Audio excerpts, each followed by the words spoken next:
I would like to begin by warmly thanking the government of Bangladesh for its invitation.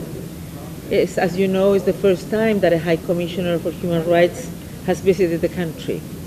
I hope my visit will build on the government's engagement with the UN human rights systems and mechanisms and help deepen cooperation with us, furthering the promotion of human rights and the protection of human rights in Bangladesh. My visit coincided with an important day of national mourning, commemorating the assassination of the first Prime Minister of independent Bangladesh, Bangabandhu Sheikh Mujibur Rahman, on the 15th of August 1975. It was a day which naturally lent itself to reflections on the history of Bangladesh, its painful past, a people's struggle for independence, and for the human rights, millions of whom had been forced to flee in 1971. In my discussion with civil society members and government officials, the sense of pride at this history of resistance and resilience of the Bangladesh people came across strongly. Bangladesh has made remarkable economic and social progress and is aiming to graduate from least developed country, LDC, status in a few years. Starting from a low baseline, Bangladesh has made strides in socio-economic development, poverty eradication, access to education and health, women's and children's mortality, access to food, water, and sanitation. Bangladesh has been a leader in international fora on key human rights issues, such as migration and climate change. It has also stepped up to provide refuge to more than 1 million Rohingya refugees who were forced to flee persecution and serious international crimes being committed against them across the border in Myanmar. Bangladesh also continues to face challenges on the human rights front, and I have been able to discuss many of these extensively with the government and civil society members. In Dhaka, I met with the Prime Minister Sheikh Hasina Wased and the Ministers for Foreign Affairs, Home Affairs, Law, and Education, and other state officials. I met with the National Human Rights Commission and representatives of civil society, as well as members of the diplomatic community and academic. I was able to interact with the students at the Bangladesh Institute of International Strategic Studies on climate change and human rights. The delegation from my office was also able to represent me in meetings with other stakeholders, including trade unions and political parties. My discussions came against the backdrop of increased economic strains due in part to the impact of the COVID-19 pandemic and the globally reverberating consequences of the war in Ukraine.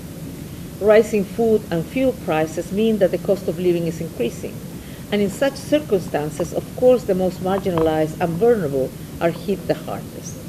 The country's extreme vulnerability to the adverse effect of climate change is a persistent challenge. Bangladesh is also entering an election cycle, with general elections due next year, which tends to be a time of increased polarization and tension. In such circumstances, what is key is that people from various sectors of society are heard and they feel heard. Civil society members are important resources that governments need to tap into. Critical voices can help to identify the problems, to acknowledge them, to dive deep into the causes and discuss solutions.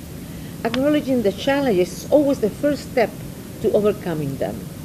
My exchange with civil society representatives was rich and insightful. This was not surprising, as Bangladesh has historically had a wealth of civil society expertise in various fields.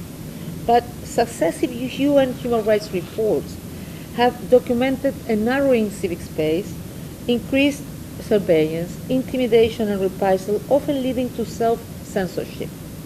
Laws and policies over-regulating NGOs and broadly restricting the freedom of expression make it difficult and sometimes risky for them to function effectively.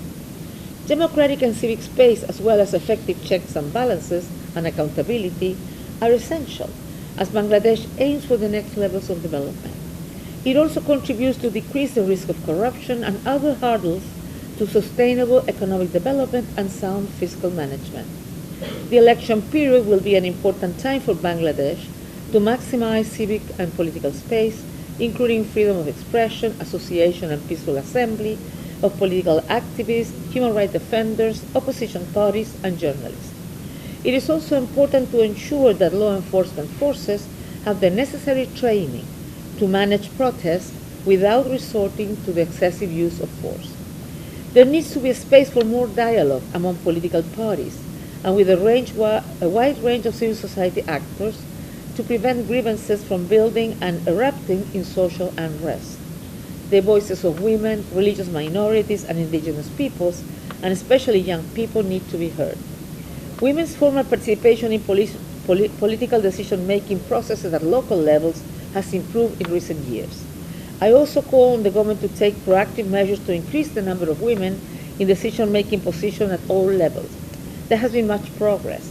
More and more women have entered the labor force in some sectors, and the country has witnessed improvements in girls' education with gender parity reached in primary schools. But despite the adoption of a number of important national policy frameworks, challenges to gender equality remain.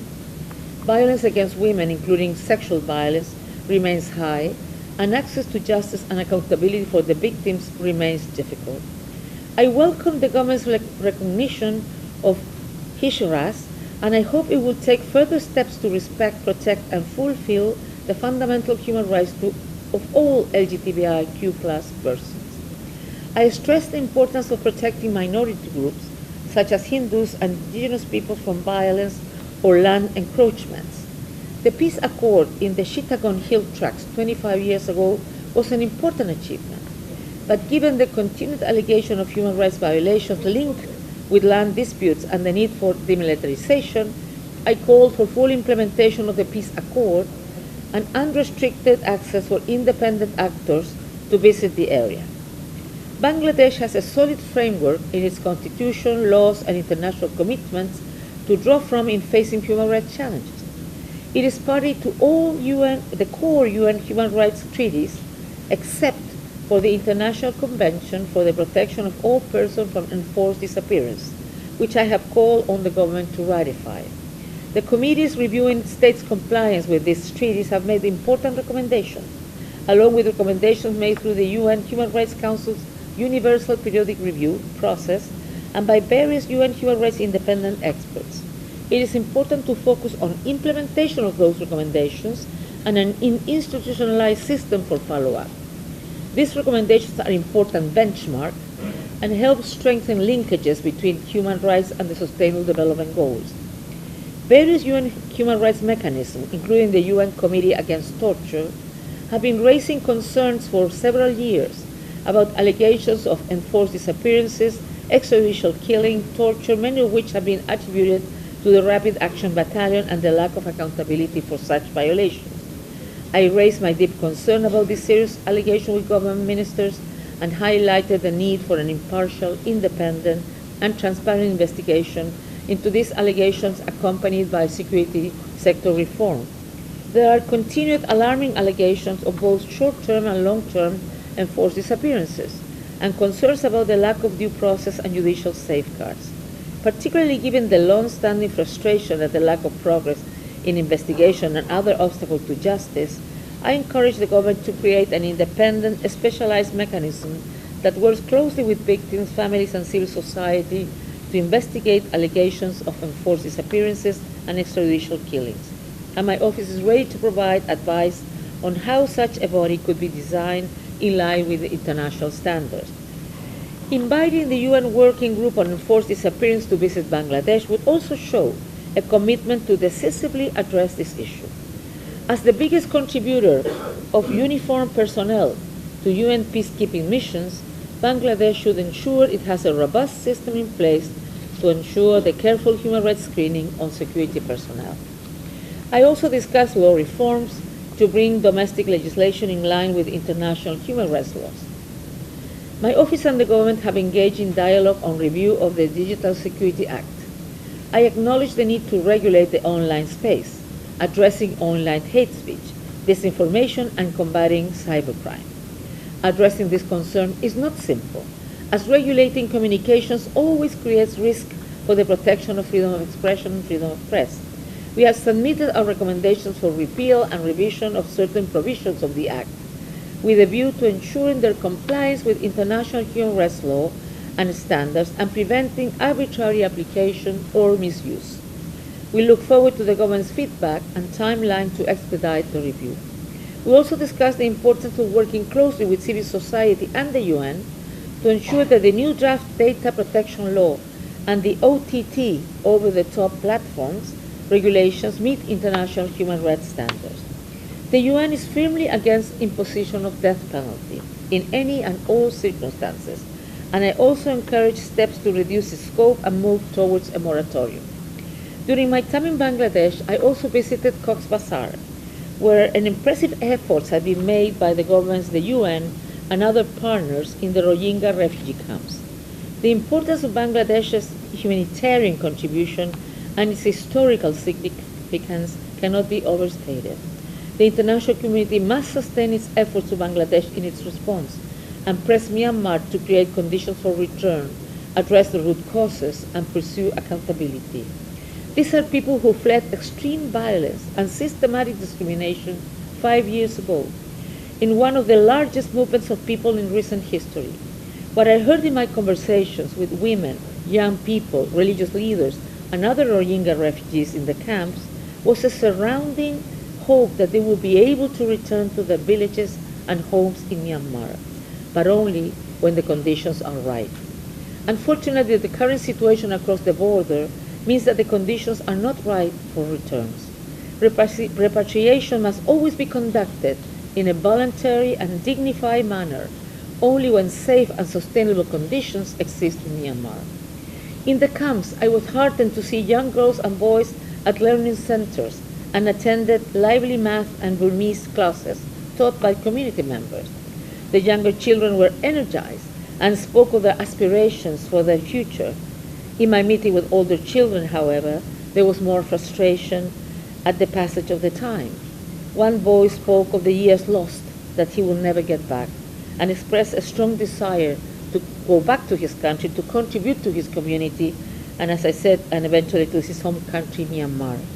Expanding these educational and livelihood opportunities for girls and boys will be the best way to prevent social problems and criminality, and to fully prepare refugees for sustainable reintegration in Myanmar society. The refugees I spoke to in Moghbazar, and indeed refugees and internally displaced people I've met in various parts of the world, stress that they do not want to be dependent on aid.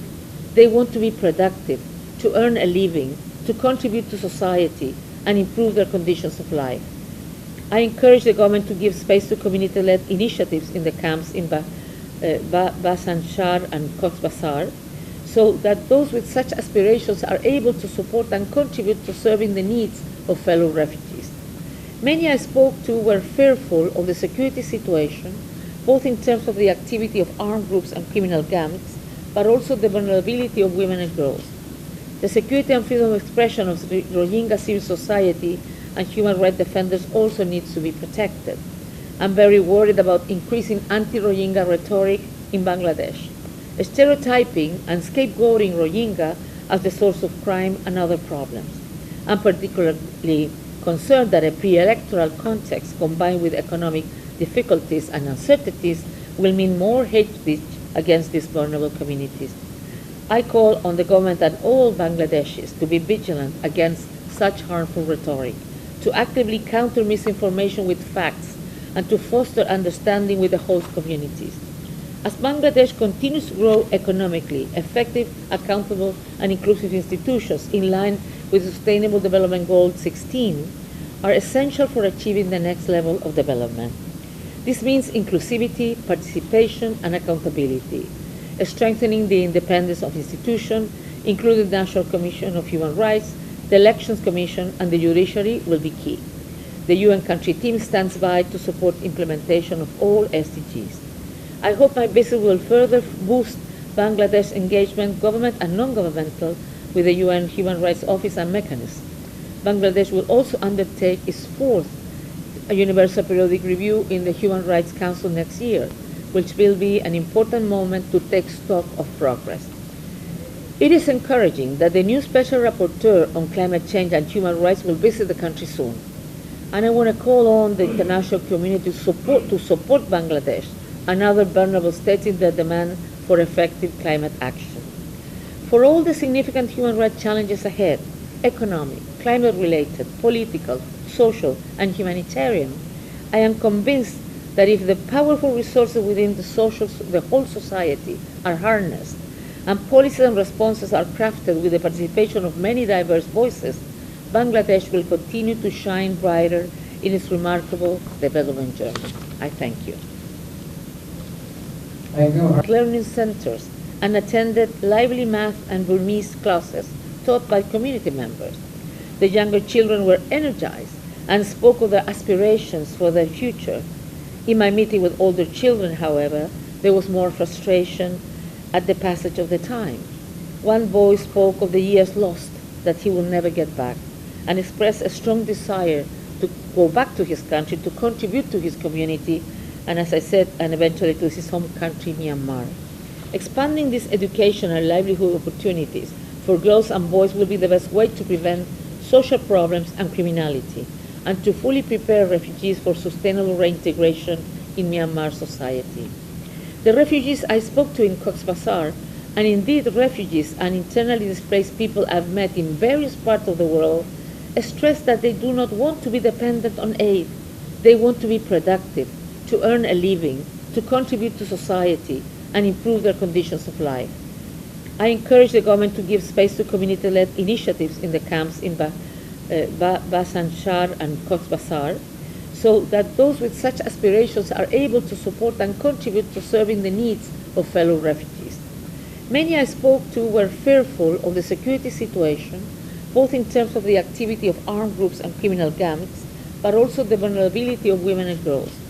The security and freedom of expression of the Rohingya civil society and human rights defenders also needs to be protected.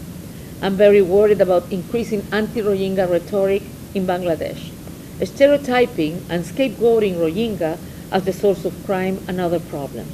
I'm particularly concerned that a pre-electoral context combined with economic difficulties and uncertainties will mean more hate speech against these vulnerable communities. I call on the government and all Bangladeshis to be vigilant against such harmful rhetoric, to actively counter misinformation with facts, and to foster understanding with the host communities. As Bangladesh continues to grow economically, effective, accountable, and inclusive institutions in line with Sustainable Development Goal 16 are essential for achieving the next level of development. This means inclusivity, participation, and accountability. Strengthening the independence of institutions, including the National Commission of Human Rights, the Elections Commission, and the judiciary will be key. The UN country team stands by to support implementation of all SDGs. I hope my visit will further boost Bangladesh's engagement, government and non-governmental, with the UN Human Rights Office and mechanisms. Bangladesh will also undertake its fourth Universal Periodic Review in the Human Rights Council next year, which will be an important moment to take stock of progress. It is encouraging that the new Special Rapporteur on Climate Change and Human Rights will visit the country soon. And I want to call on the international community to support Bangladesh and other vulnerable states in their demand for effective climate action. For all the significant human rights challenges ahead, economic, climate-related, political, social, and humanitarian, I am convinced that if the powerful resources within the whole society are harnessed, and policies and responses are crafted with the participation of many diverse voices, Bangladesh will continue to shine brighter in its remarkable development journey. I've been invited for a long time, but I couldn't make it before, and I thought I should do what I have promised, that I would come. I think, so I have to say, to be honest, I have been invited before. It's not that just now I was invited. What we've seen is that in the last period of time, particularly, there has been I have to be clear, Bangladesh has always been part of the UN human rights system. They are part of 8 of the 9 treaty bodies. They have been member of the Human Rights Council many times, and I know that they are trying to be a member soon as well. So they have been doing a lot of work, and they have been very active in promoting a lot of very important resolutions in the past. And they have been very active, as I said in my works as well, on climate change, on the international level, not only in human rights, but in all levels. But what I think is important is that we not only am visiting here, and we have discussed lots of issues with everyone, and we understand this is not one-time visit, that is, it means that we are opening, we are on this, after this visit, we will be strengthening even more what we have been doing in the past in the different areas that we have discussed. And as I said before, there will be more than one special rapporteur coming. If I'm not, the next rapporteur will be the climate change and human rights. This is a new rapporteur, just started in March, and they have defined a lot of mandates that many of them are really in accordance to, I think, many of the concerns that that the Bangladeshi people has, and that today in the morning in the meeting with the youth, the students came about funding, about how to ensure that climate action does not undermines the economic stability of the countries, that they don't undermine the workforces of companies that may be importantly responsible for emission, etc.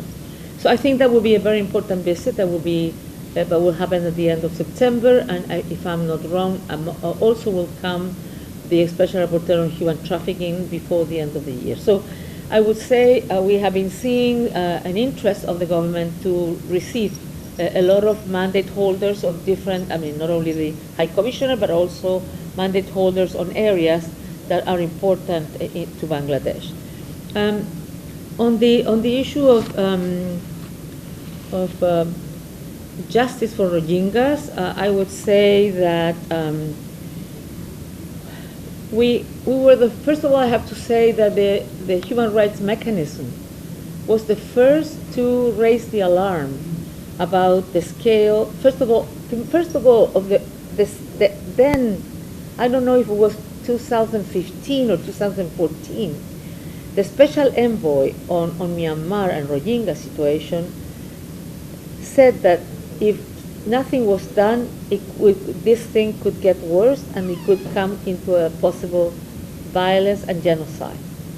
And that voice was not heard at that time for the international community, I have to say. And the Human Rights Council every year spoke about this, calling international community, calling the Security Council to do something about it, because to prevent things from happening. Then came 2017. We know, all of us know what happened, but I have to say that we have all been warning about the persecution of Rohingyas for many years. And what did the Human Rights Council did? The Human Rights Council established, first of all, a commission of inquiry, who worked for some years, and who identify perpetrators, was a fact-finding mission, or perpetrators of violence, etc., etc. But in order to be able to ensure justice, that's not enough. So it was created a double investigative mechanism on Myanmar, where there is a criminal investigation, where people who are doing this are people who are experts that have been judges in other criminal investigations in Rwanda or in other or in the Balkans. So people who have experience. So they are doing right now a criminal investigation to try to identify perpetrators, to hold them accountable. But the other thing is that, of course, the cases are being brought to the ICC and to the ICJ, and there has been a strong support for all these accountability processes. And also in the ICJ is following the Gambia's presentation. Because one of the problems that we have with the ICC is that Myanmar is not part of the ICC. Doesn't recognize the ICC. So in the ICJ, it's been seen, and there were some measures, interim measures asked for to stop violence against Rohingyas and so on. Hasn't happened. But we have to say we have been raising our voices. We have been asking for justice. We have been asking for stop the violence, and we have created this investigative mechanism that will be able to have all the criminal investigation that will bring people to the perpetrators to be held accountable, and will have to face the justice, and they will bring justice to the Rohingyas. It was asked in terms of how Bangladesh has many challenges. One is climate change, the other are the Rohingyas, and probably many more. And of course, the speaker space is not as big as we could. In the case of the Rohingyas, I have to say, though, that, I mean, all the work done in the camps is thanks to, of course, the UN is there, but the financing is by donors, by countries. So when we are asked to that the countries should share the burden, yes, they should share the burden, but there is being shared. I mean, there's a lot of money bringing out from abroad, so these things can happen. They can bring shelter and refuge, etc. And on the other hand, in any dollars who is put, if any dollars who is in, for Moghbazar's camps, 15% of the dollar has to be to the host community, has to be used in the host community. So not all the money who comes is only for the camps. Some of them is to help develop the host community, and we have seen there how infrastructure has been created, how a lot of new houses, a new shop, etc. So some of those, and also the RRC is also working with the government with to try to increase the development of the host communities, so the host communities feel that, of course, this is not a burden for them.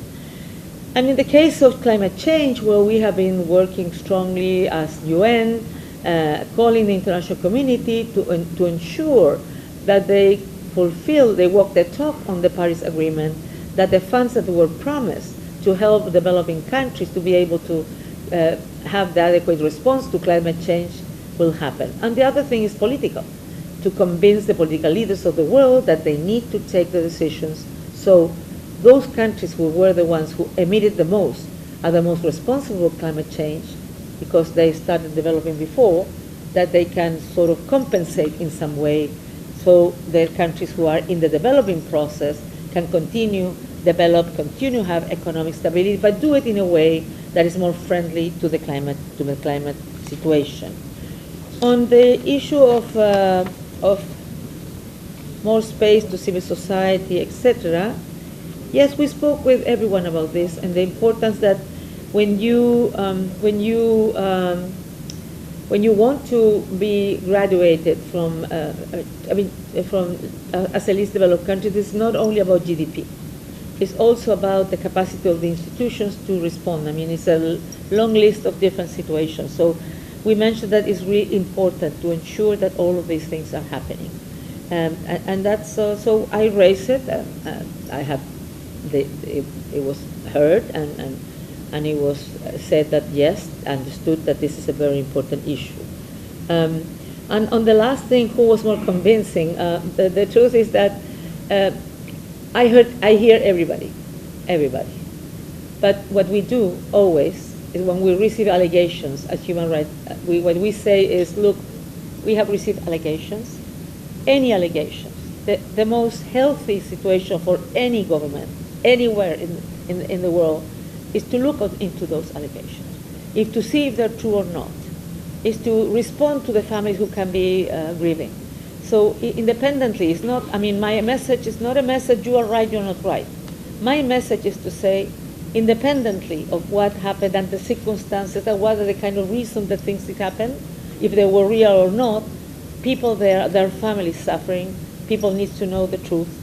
If there was issues that were, if there were violations of human rights, they need to be, take responsibility and accountability. And people need justice as well, but mainly they need truth. And that's my message. And that's my message if I go to my country, if I go to any country. You know, it's not that someone convinced me. I said, in any case, I'm a medical doctor. I'm always saying, you know, when there are wounds in a society, you need to acknowledge the problem, because the only way a wound would really heal if it's clean. Clean is a symbolic way of saying if there's truth, if people know the whereabouts, etc. So that's my message everywhere I go. I went to Bosnia and Herzegovina, we discussed the same thing, to Peru, that was my last visit, and everywhere we said, if there are wounds, if there are things that are still there, producing pain, everyone has to deal with it and have to find the way to deal with it, you know? And that is listening to everyone and trying to find mechanisms and ways to deal with it, to address it. We have proposed to the government that they could, that there's a need to, as I said just before you asked, for people to heal those wounds. And that in many countries, even in the neighborhood, there has been mechanism that, different kinds of mechanisms, some that make a thorough investigation. I don't have the model in my head right now because, of course, we need to, it depends on every country. It's different from one country to another.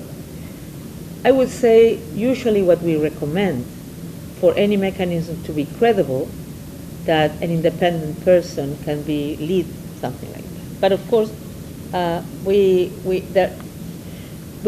don't have a special recipe because I don't think there can be a one-size-fits-all on this. There are different forms that have been taken in different countries. Sometimes this kind of mechanisms are judicial. Sometimes independent, as I said before, bodies. But the important thing, more than who leads it individually, and of course it wouldn't be serious from my part to propose a name or something like that, is that they have mandate, clear mandate, they have resources, they have independence, and that they have power, I mean, so they can do the job, and finally that they're victim-centered. That is, I would say, those are the main requirements that I think are essential. Of course, we have here the Office of the Resident Coordinator has a human rights advisor and another staff, a couple of staff. We are looking forward to strengthening that group so we can deal better with all the different circumstances, including the refugee situation. And they will make the follow-up of the conclusions of what we have discussed with the government and that we have agreed with the government in many areas. So, and of course, as well, as you remember, we said that Bangladesh will have to present its fourth UPR in next year.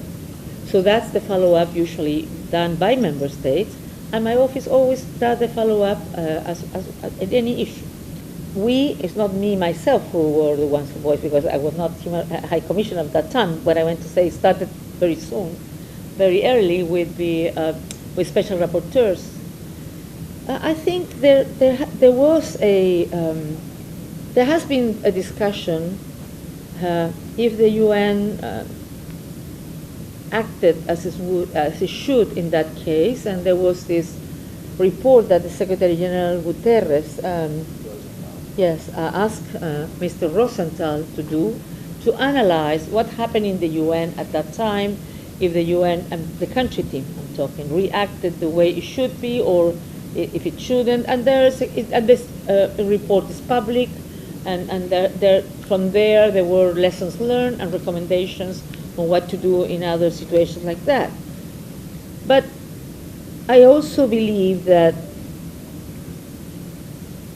and that's the lessons learned that we are also being saying to every time, because we are not part of the Security Council, we participate in the Human Rights Council. But we believe that that's why the Human Rights Council and all the work that we do in our office should feed better into the Security Council decisions, because we could have a preventive role, because we see the early signs many times, because we are in the countries, we see what's going on, we saw the persecution of Rohingyas. So if this analysis would have taken into consideration, maybe it could have been prevented the bloodshed. Maybe a bloodshed could have been prevented.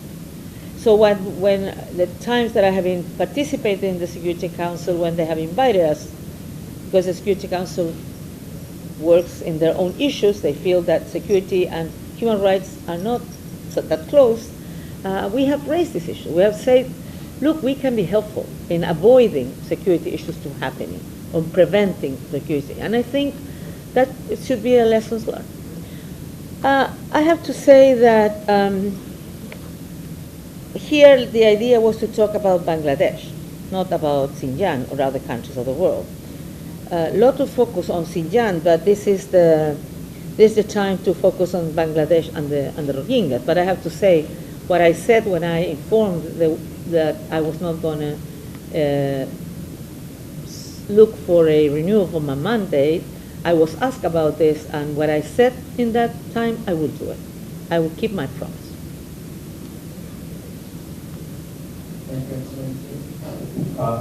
In my statement, initial statement, I saw hope in.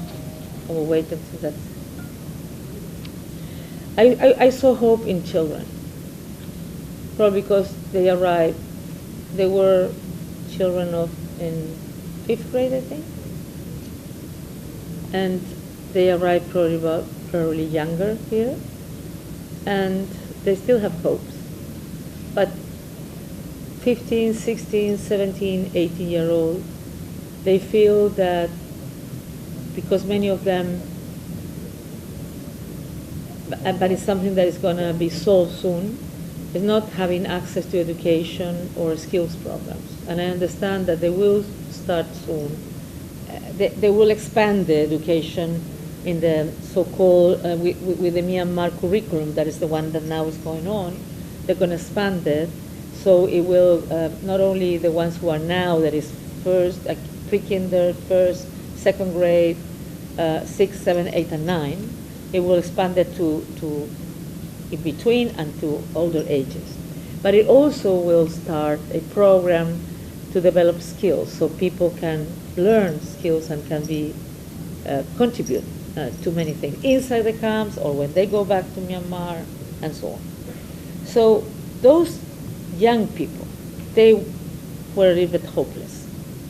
But those young people being hopeless, if I would say their hope is repatriation.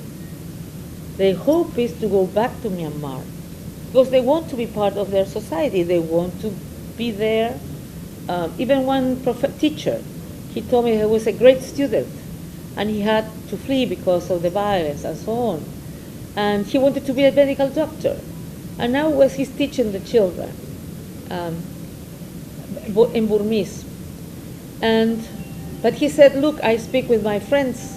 Now they're studying medicine, they're doing, and I was even a better student than them. So he feels, what it meant to him, the sacrifices meant to him. Because if he would have been able to continue there, he might be a doctor right now. So that's the kind, you can feel different feelings for the people.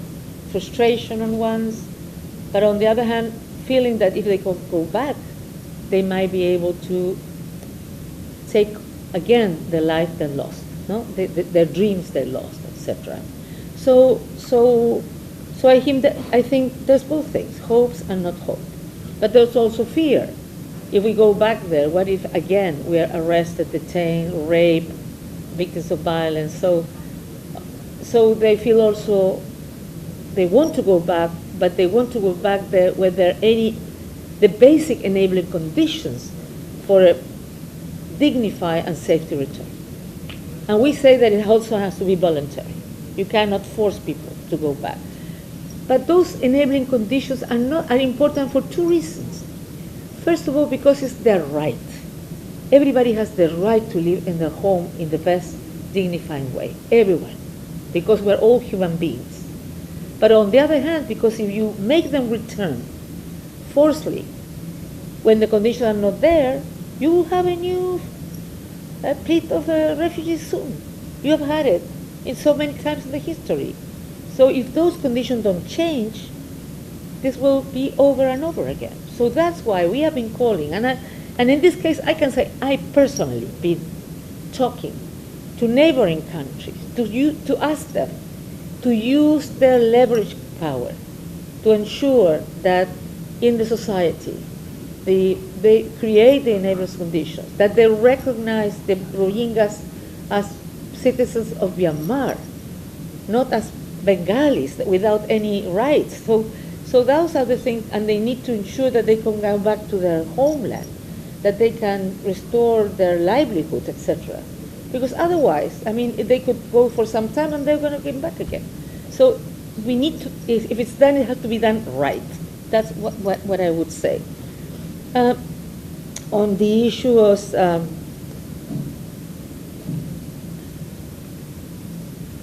I would say that I'm not the one to speak to speak on behalf of the government. They are the ones who have to say whatever they think about what we discussed, the proposals that I made them.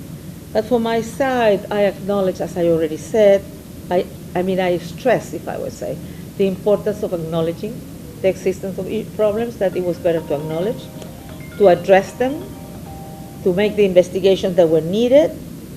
And I also share with them my experiences as former head of state and head of government, and my own experience at Chile, being a country who had grievances similar to the ones. And even my father died in torture in 1974, and the prime minister in 1975. So I can understand her pain as well, you know, because we live situations that are similar in that sense. So I'll also share with them what we did in my country, how we deal with some issues. And I also share my experience that I always felt when I receive any allegation of any kind, that it's better to say, what if it's true? Because it might not be my policy, but maybe some things are happening. And if I know that are happening, I can do something about it.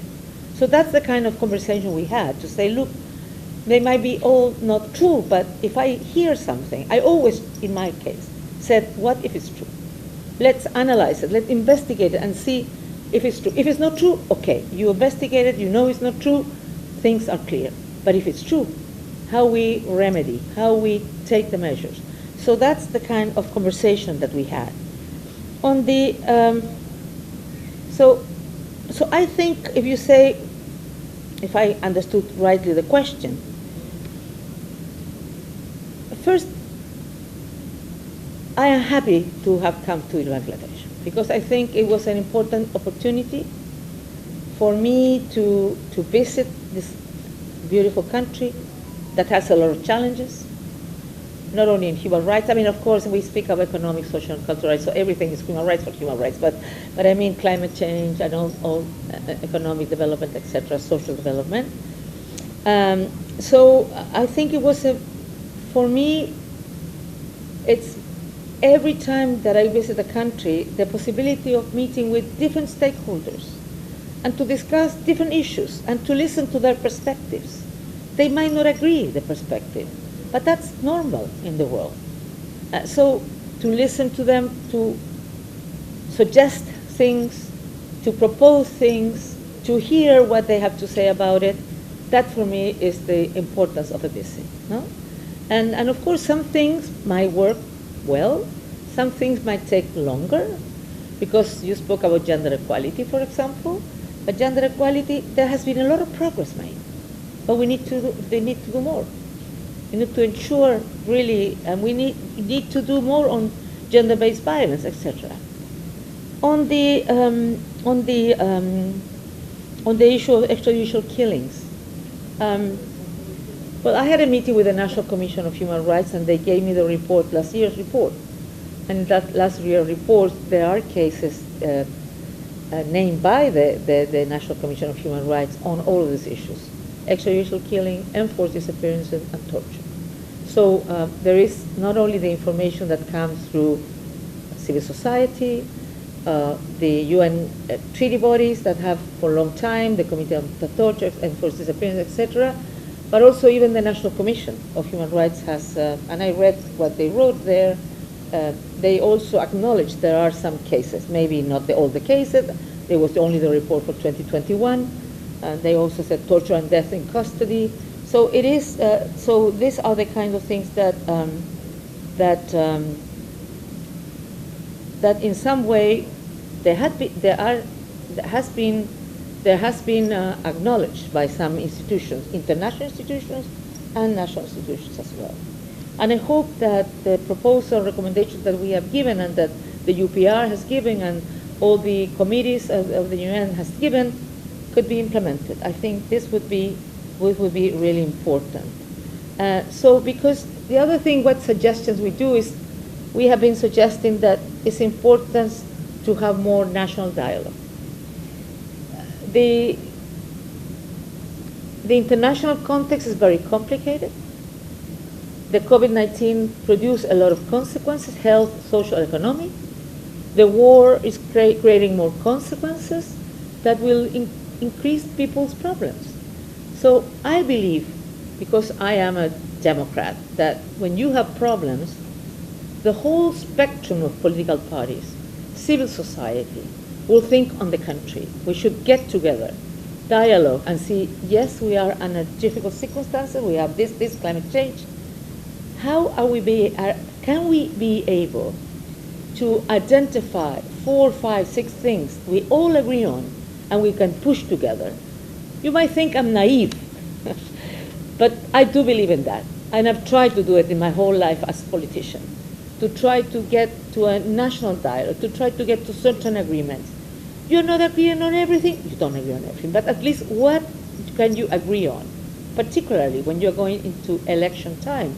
I understand election time is about differences, but it's also about saying we all love our country. What can we do A, B, or C that are really essential to move forward so everybody can benefit of that? And I think also the people of the countries, they feel when they see that the politicians can be together and have something in common, they feel they could start trusting politics. They can start trusting institutions because they feel that even they have differences, they are able to get together. And also when you can agree on something, you can also agree how to disagree, how you solve with things you disagree. So, so I think that especially with many economic challenges that will come, I think something should be put aside, and there should be certain agreements to be able to move forward with everyone. So let me try to understand the last thing. Oh, if I think that it will be Gaza Strip? No, I don't know. I mean, I don't know why you make this comparison, really. You're talking about, that's what I asked you about Moghbazar being a Gaza. No, what we did see, I mean, what we did heard, we don't see, is a concern about security issues inside, because as you probably know, in September was killed Mullah Bala, the leader of the Rohingyas, and this was really, really felt with a lot of sadness, and I'm not sure somebody has replaced that role as a leader that really plays a role. And there has been some murders, somebody has appeared, and the police is investigating who is the ones who are behind these things and why this thing happened. And I think the Rohingyas are really concerned about this. They feel insecure. They feel insecure to go out in nights. And I'm talking not to party, I'm talking to go to the washrooms, you know, because some people have been kidnapped and some people have been killed. There are not many, but it's happening, and it might be related to certain groups or maybe tensions inside. But there's all histories, nothing that we can have evidence of this. Some people say that different gangs, or there can be some gangs related to drugs. But to be honest, I don't see any relation with Gaza, any relation. But of course, security needs to be reinforced and needs to be discussed how you ensure the security of all those men, women, etc. We don't have enough information what happened with those people who were kidnapped. Is it women who had been trafficked? I don't know. And I don't want to go into inventing things that I cannot tell. But I think it's something that I have raised with the RRRC and with government in terms of which are the kind of situations that they know about it, but that the refugees raised with me. So I convey it to the authorities as well, so they can take measures on that. Thank you, Excellency. Dear media colleagues, we have some time constraint. If you have further questions, please send it to me. I'll forward it to Excellency. You're talking about, that's what I asked you about Moghbazar, being at Gaza. No, what we did see, I mean, what we did heard, we don't see, is a concern about security issues inside, because as you probably know, in September was killed Mullah Bala, the leader of the Rohingyas, and this was really felt with a lot of sadness, and I'm not sure somebody has replaced that role as a leader that really plays a role. And there has been some murders, somebody has appeared, and the police is investigating who is the ones who are behind these things and why this thing happened. And I think the Rohingyas are really concerned about this. They feel insecure. They feel insecure to go out in nights. And I'm talking not to party, I'm talking to go to the washrooms, you know, because some people have been kidnapped and some people have been killed. There are not many, but it's happening, and it might be related to certain groups or maybe tensions inside. But there's all histories, nothing that we can have evidence on this. Some people say that different gangs, or there can be some gangs related to drugs. But to be honest, I don't see any relation with Gaza, any relation. But of course, security needs to be reinforced and needs to be discussed how you ensure the security of all those men, women, etc. We don't have enough information what happened with those people who were kidnapped. Is it women who have been trafficked? I don't know. And I don't want to go into inventing things that I cannot tell. But I think it's something that I have raised with the RRC and with government in terms of which are the kind of situations that they know about it, but that the refugees raised with me. So I convey it to the authorities as well, so they can take measures on that. Thank you, Excellency. Dear media colleagues, we have some time constraint. If you have further questions, please send it to me. I'll forward it to Excellency.